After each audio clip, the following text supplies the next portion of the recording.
Good day, Harrisburg North Middle School. I need to take a moment to talk to you about activity eligibility.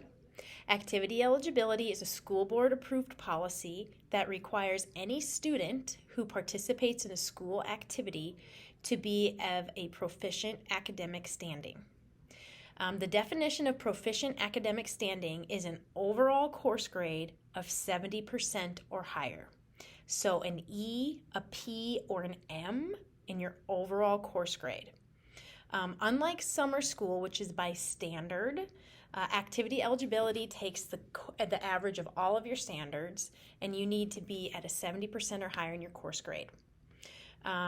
That course grade can be found on Canvas when you just go to your homepage, and it'll show you your course and it'll show you your overall course grade. You are required to pass all of your standards, so that's not going to give you your standard grade, that's going to give you your overall course grade. So that needs to be a 70. Any school activity is not limited to just sports. That also extends to things such as show choir or the school play. Club sports are not included in activity eligibility. So that kind of talks about activities and what is required. Now I need to talk to you about how activity eligibility is run. Starting September 12th, on Monday, I will run activity eligibility reports, which shows me any student who has an overall N, so anything below a 70%. And then I run that list, I cross-list it with students who are currently in activities. So for example, I will cross-list that with the football teams, 7th and 8th grade. I'll cross-list that with volleyball.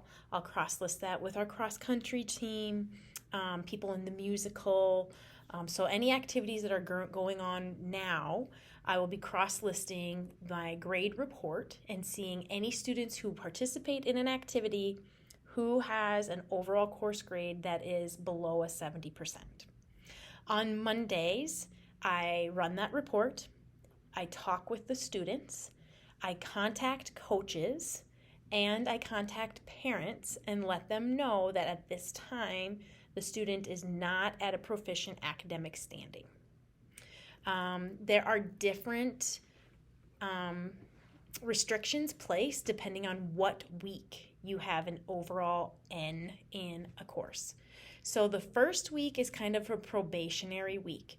On week 1, I talk with you, I contact your coach, I contact your parents and let them know we have a grade that is not at proficient level overall.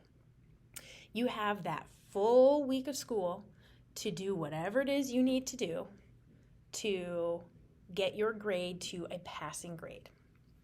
That is not your teacher's responsibility. It is your responsibility. So that is what week 1 is. Week 2 means that you are not able to fully participate anymore.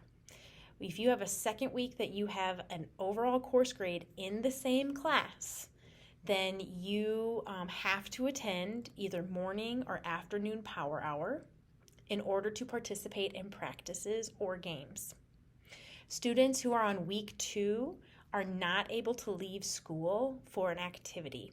So if your game starts at 3 o'clock and you have to get on the bus at 2:30 and you're on week 2, you're not able to go to that game. And if you can't ride the bus to an activity, you're not able to participate. So if you're on week 2, that's the restrictions that are limited to you, that are placed upon you. If let's say you have a game at 4 o'clock and it's a home game, but you didn't come to power hour that morning, then you cannot participate in the game that day. So for week 2, you have to attend morning power hour or afternoon power hour in order to practice and play in games. You can still play in games, but you cannot leave school during the school day to go to an activity.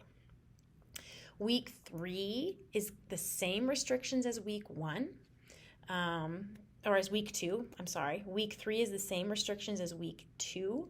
However, I will recommend that you go to morning and after school power hour, and I will work with your coaches to see if we're able to make that work.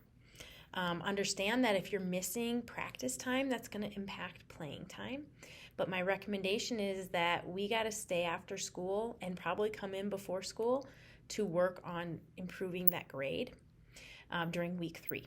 Week 3 is kind of crunch time, because if we don't improve that course grade by week 4, during week 4, you're not able to participate at all. You cannot practice with the team, you cannot do games or participate in any productions or activity events.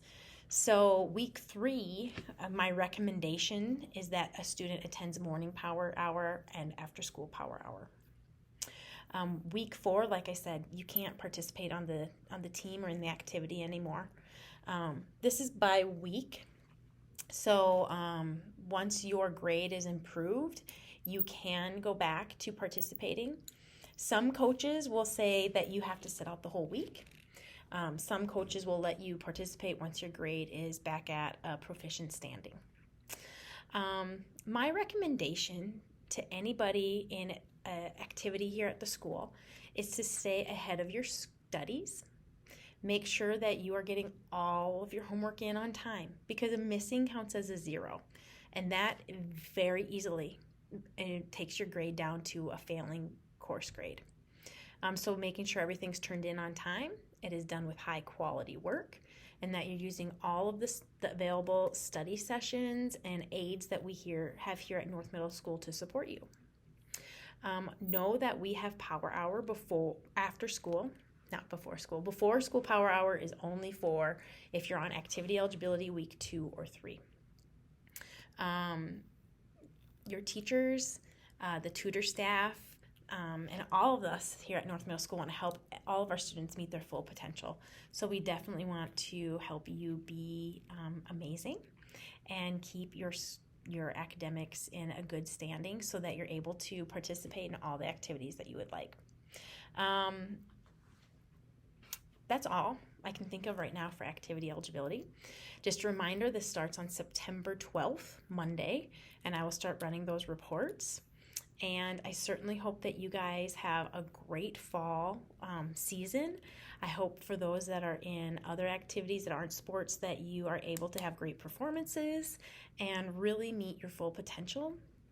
I hope that everybody is working their hardest on making sure they're prepared for tests and quizzes and getting all of their homework done on time so that there aren't those missing scores. Like I said, those count as 0s, and a 0 hurts your grade big time. So definitely making sure that we're being responsible with our academics. We're being respectful when we're out on the playing field or the stage, and that we are taking ownership for being in these activities and still being a good student here at school. We hope you all have a great September, October, and the rest of the year, and I hope you have a good day. Thank you.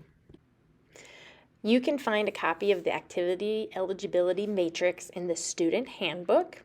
This outlines what the restrictions are for students who are on week 1, week 2, week 3, and week 4. Please take a second to look this over.